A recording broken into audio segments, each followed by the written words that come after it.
Assalamualaikum warahmatullahi wabarakatuh. Kami dari kelompok 9, saya Kurnia, MPM 2359201096. Yang pertama di sini ada serangan brute force. Serangan ini dilakukan dengan cara menebang username dan password korban untuk masuk ke akun korban. Caranya dengan memasukkan username yang sudah diketahui dan menebak password dari perilaku korban menggunakan aplikasi digital. Yang kedua di sini ada serangan SQL interjet. Serangan ini dilakukan dengan menyuntikkan atau memasukkan kode SQL jahat gunanya untuk mendapatkan informasi akun korban seperti username dan password. Caranya memasukkan kode SQL jahat ke dalam input, misalnya yang sudah ada di dalam yang sudah dicontohkan dalam video. Yang ketiga, serangan SQL interjet blind. Serangan ini mirip dengan serangan SQL interjet, tetapi serangan ini tidak bisa menampilkan output dari query-nya langsung, tapi kita bisa menebak hasilnya lewat respon. Caranya dengan memasukkan kode SQL yang hampir mirip. Contohnya 1 tanda petik N1 sama dengan 1 strip dan seterusnya, seperti yang sudah diperlihatkan di video. Yang keempat ada XDOM. Serangan ini dilakukan dengan cara memasukkan kode JavaScript ke dalam URL browser, sehingga ini terjadi di sisi client. Caranya dengan memasukkan kode JavaScript ke dalam URL seperti yang sudah dicontohkan ke dalam video yang menampilkan alerts. Lalu yang kelima ada XSS refresh text. Serangan ini hampir sama, tetapi dimasukkan lewat from dan langsung ditampilkan kembali ke halaman tanpa disimpan.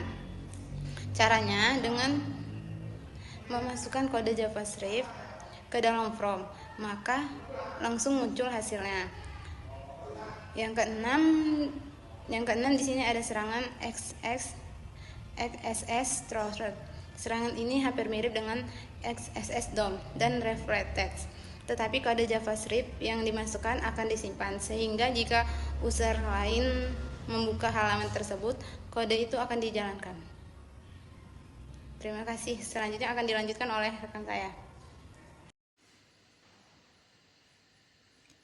Assalamualaikum warahmatullahi wabarakatuh. Perkenalkan, nama saya Minin Zahra dari kelompok 9. Saya akan melanjutkan presentasi saya.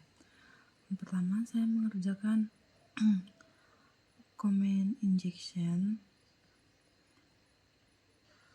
Comment injection itu apa sih? Comment injection itu adalah celah yang memungkinkan penyerang menjalankan perintah OS melalui input pengguna. Contohnya 127.0.0.1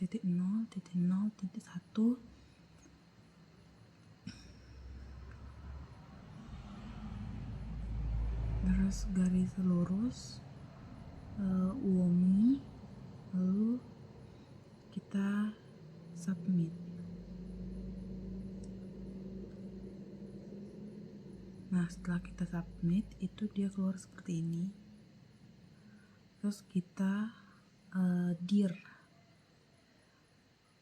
hampir sama, cuma diganti aja, ganti pakai dir.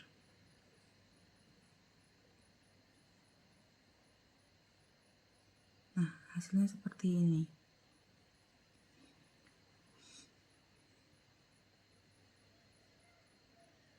Baik, lalu kedua saya mengerjakan CSRF, cross site request forget.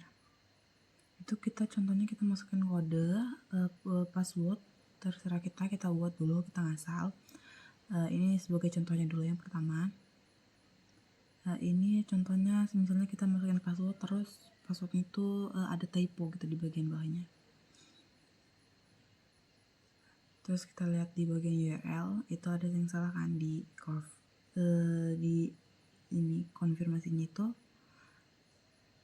Jadi kita harus gimana caranya supaya kita bisa menggantinya.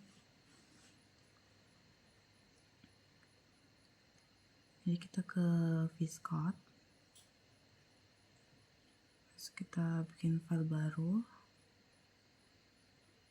kita masukin codingan di dalamnya. Terus di baris ke-9 itu kita masukin codingan.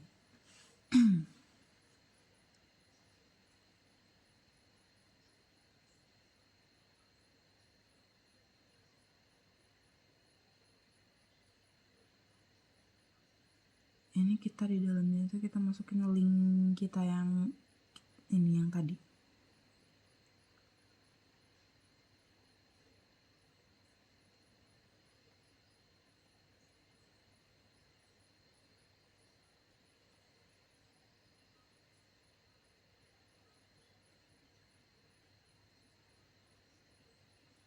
Nah, terus yang bagian typo itu kita ganti aja, kita samain.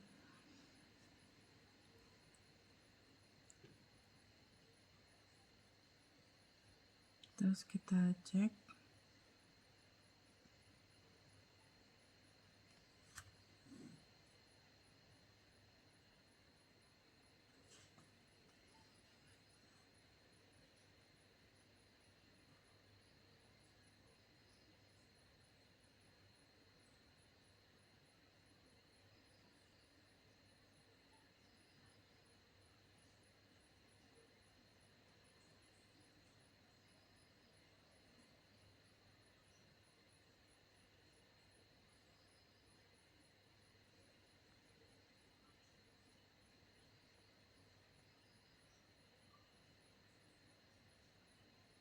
Ini kita coba masukin password yang kita buat tadi, yang baru banget kita buat.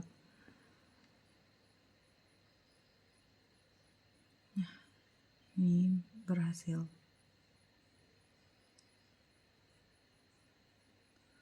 Lalu untuk yang ketiga,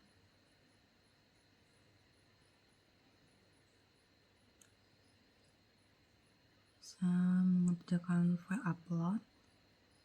Ini kita masukin contoh filenya dulu.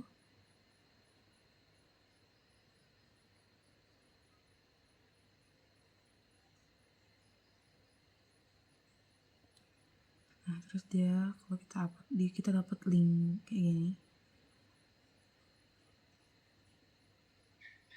Sini kita copy, kita masukin ke URL.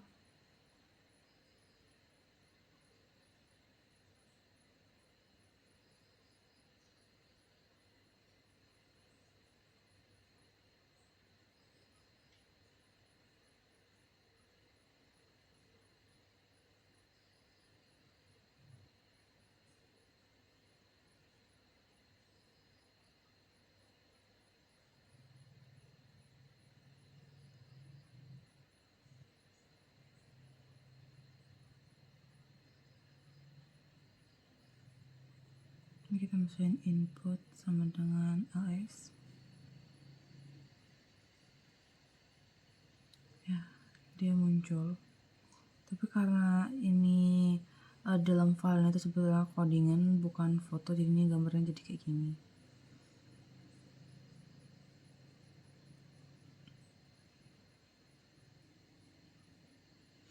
Terus sekarang kita ke file inclusion. Inclusion itu adalah celah yang memungkinkan penyerang menyimpan file lokal atau eksternal ke dalam aplikasi. Ini kita salin URL-nya. Di bagian pick sama dengan itu kita ganti bagian include-nya.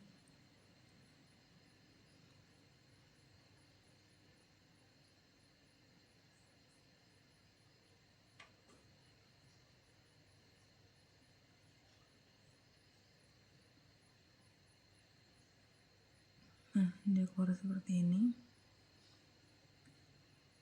Kalau kita inspect,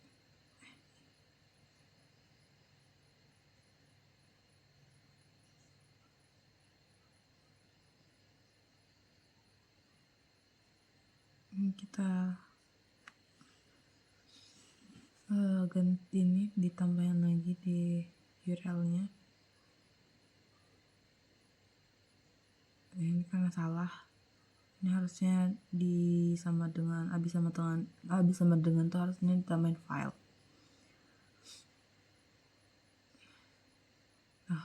Jadi dia keluar seperti ini.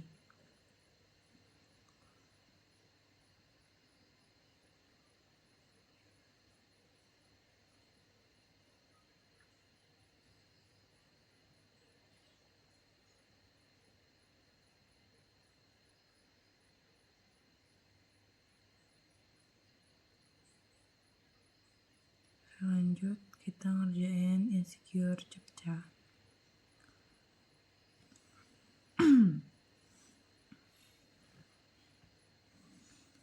Insecure CAPTCHA itu adalah CAPTCHA yang lemah atau mudah dilewati, misalnya bisa ditebak atau tidak valid, sehingga tidak mencegah bot secara efektif.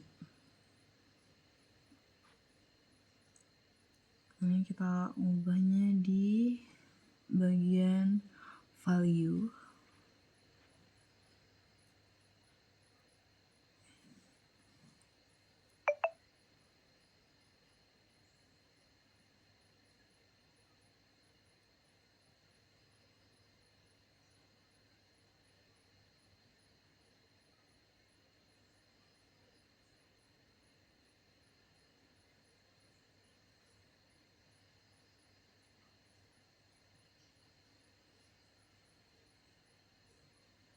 Di sini value-nya tertulis masih 1, ini step 1. Ini kita coba dulu. Ini kita masukinnya random.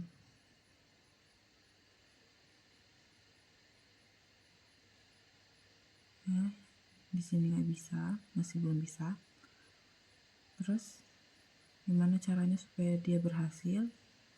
Itu gampang sebenarnya. Kita masukin codingan dulu. Kita masukin passwordnya dulu. Nah, supaya bisa itu di 1 itu kita ganti jadi 2. Hasilnya ya passwordnya dia keganti.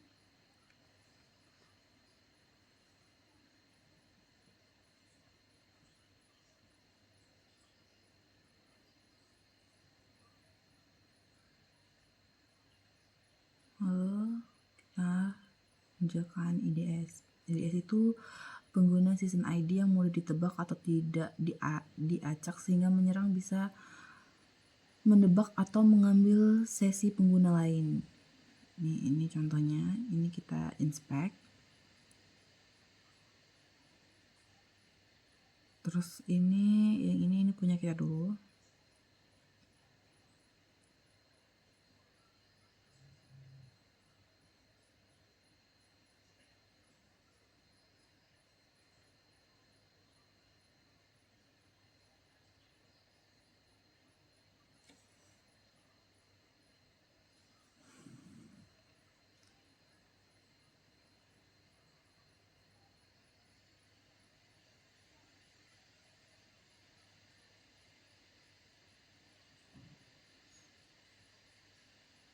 Kalau seperti ini masih salah ya.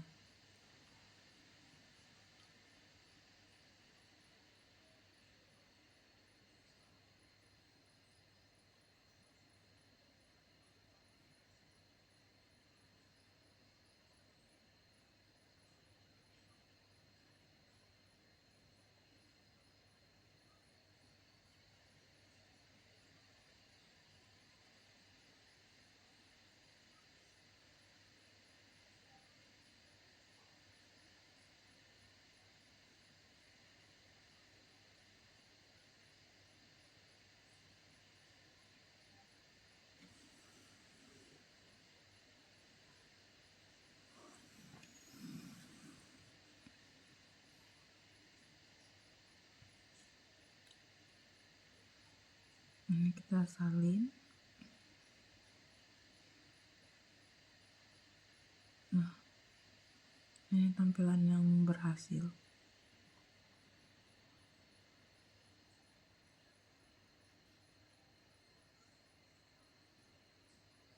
ini kita ngeganti punya orang lain yang 78 ini punya orang lain yang dia tetap masih masuk di dalam sini, bukan login dulu.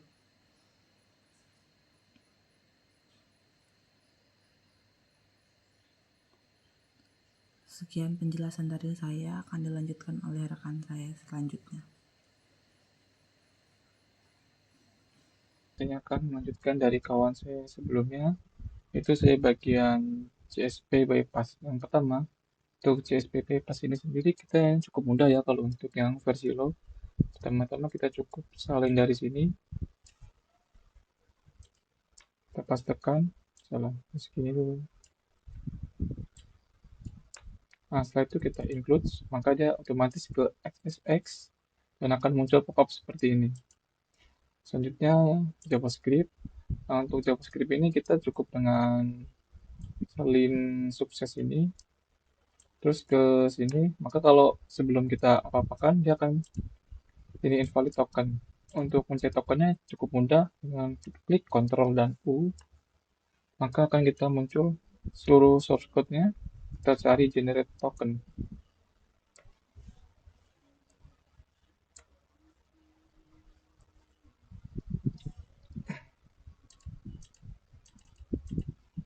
Nah ini generate tokennya, salin semua.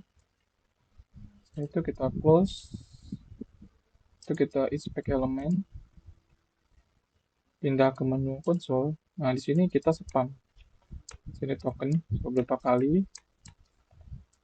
Nah setelah itu kita masuk lagi nih, kita ketik sukses. Nah, apakah sudah berhasil? Nah ini masih invalid token ya, kita coba lagi.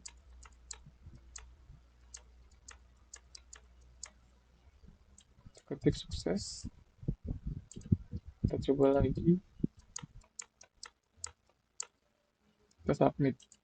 Nah well done. Jadi untuk JavaScript sudah selesai. Maaf tadi sempat disengaja pindah halaman, maka saya post.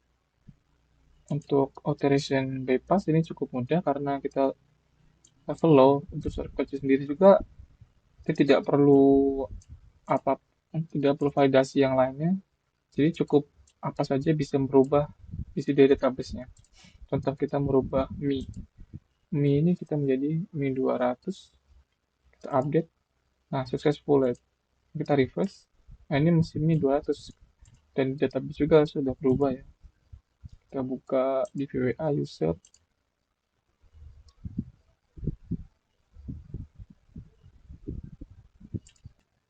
Setelah muncul seperti ini, maka kita cek pada last name Mi 200. Nah ini sudah terganti ya database-nya.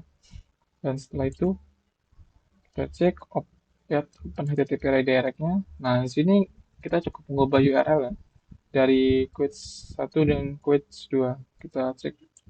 Nah untuk merubahnya, karena saya tidak ada browse suite, jadi saya menggunakan di URL yang tadi saja. Ini kan info PHP kita ubah menjadi flow.php, nah nggak ada sugestinya. Jadi flow PHP ini kita mencari file flow.php dan setelah itu kita redirect kemana? Redirect ke google.com. Nah, yang terjadi ini celah keamanan, termasuk celah keamanan juga. Jadi ketika kita klik ini seharusnya bisa langsung masuk ke contohnya kayak judi online atau selainnya. Untuk cryptography ini sendiri, untuk versi low-nya cukup mudah. Ini coba kita salin ke sini dan pastekan di sini dan kita decode. Decode ini berarti merubah random string ini menjadi password. Nah, sudah dapat passwordnya yaitu Olivian. Coba kita pastekan di sini. Kita login. Nah, sudah ini ya, login berhasil, level complete to user. Nah, selanjutnya saya akan masuk ke API. Nah, API. Nah, untuk mengetahui bagaimana untuk nge-hack atau mengoperasikan ini, kita cukup membuka aplikasi namanya Postman untuk ngecek URL atau data-data dari semua ini. Aku buka.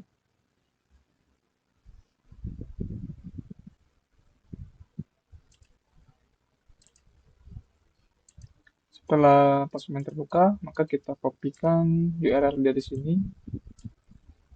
Kita di sini menggunakan metode get karena untuk mengambil semua data.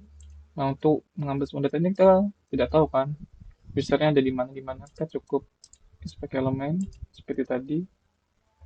Kita masuk ke menu application, masuk ke performa, memory, network, source. Nah, kita masuk ke source. Setelah itu kita cari URL. URL-nya ada di sini. Ini untuk levelnya admin user. Nah, ini ada MP versi 1, EP versi 2, EP versi 2 ini ada EP versi 2, kita tambahkan berarti V2 user. Kita cek apakah ada datanya. Kita send.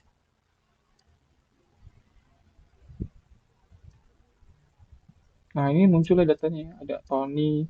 Terus untuk mengetahui password itu sendiri, maka kita akan cari lagi, siapa tahu ada di sini kelemahannya.